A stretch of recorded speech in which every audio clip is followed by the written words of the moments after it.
أحمد الجزاوي محامي مصري، مدون وناشط سياسي، من أوائل الناس اللي دعت لإضراب 6 أبريل 2008، ومحامي الدفاع عن محمد عادل عضو 6 أبريل وجميع معتقلي يوم 6 أبريل 2008.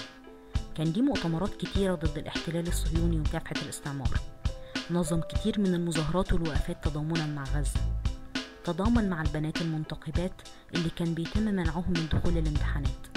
بنته جويرية أحمد الجزاوي طفلة عندها 1.5 سنة، تم اعتقالها مع والدتها قدام السفارة الإسرائيلية. الطفلة اللي عينها فتحت على الثورة المصرية شايلة فيها علم مصر وهتافات الثوار حواليها.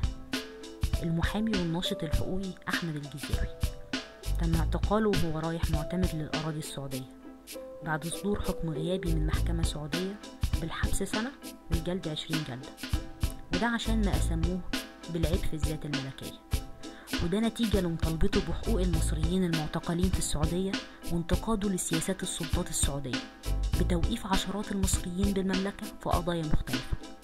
وزي ما أكدت مصادر في السفارة المصرية بالسعودية إن الجزاوي كان وصوله مترقب في مطار جدة، وعشان كده تم التحفظ عليه أول ما وصل المطار، حتى الشنط ما اتفتشتش. وبعد ما وصلت الأخبار دي للمنظمة المصرية لحقوق الإنسان، وبدأ النشطاء الحقوقيين والسياسيين يتحركوا في محاولة للإفراج عن أحمد الجزاوي ورجوعه للأراضي المصرية، تم تنظيم وقفة احتجاجية قدام السفارة السعودية بالقاهرة ووزارة الخارجية المصرية، ونظم شباب المنصورة وقفة تضامنية معه. بدأ الإعلام يناقش القضية بشكل واسع، ومش بس الإعلام المصري والشباب المصري اللي تفاعل مع قضية الجزاوي، في شباب سعودي وكتاب ومثقفين ضد اللي حصل معاه، زي الدكتور سعد الفقيه مؤسس الحركة الإصلاحية للإسلام، واللي علق على قضية الجزاوي وكتب: الجزاوي ليس معتقل الرأي المصري الوحيد، بل قبله عشرات المعتقلين المصريين دون تهمة ولا محاكمة، ولعل الله ساق قضيته حتى ينتبه المصريون. اتغيرت التهمة بعد ضجة وسائل الإعلام والنشطاء السياسيين تضامنا مع الجزاوي.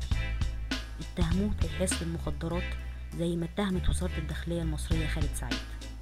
صرح سفير السعودية في مصر إن تم القبض على الجزاوي وبحوزته 21,000 قرص مخدر محظور تداول، يعني لو كل قرص وزنه 2 جرام بس يبقى وزن الحمولة 42 كيلو، أكبر من الوزن المسموح به على الطيارة.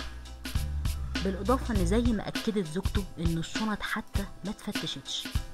أحمد الجزاوي مش شخص، أحمد الجزاوي قضية المصريين المنكل بيهم في الأراضي السعودية من قبل النظام السعودي بدون وجه حق. في مصريين كتير معتقلين في السجون السعودية، أهاليهم مش قادرين يعرفوا عنهم أي حاجة، وفي كتير مفيش أي مبرر قانوني لحبسهم. وقفة أحمد الجزاوي كانت الوقفة رقم 49 قدام السفارة السعودية والخارجية المصرية للإفراج عن المعتقلين المصريين بالسعودية. الجزاوي اشتغل على قضايا كتير من المعتقلين المصريين بالسعودية، وفي عدد منهم خرج بالفعل. لازم نكمل طريق أحمد الجزاوي، لازم نقف جنب اخواتنا المتغربين اللي لولا ان بلدهم موفرتش ليهم لقمة عيشهم ما كانوش سابوها.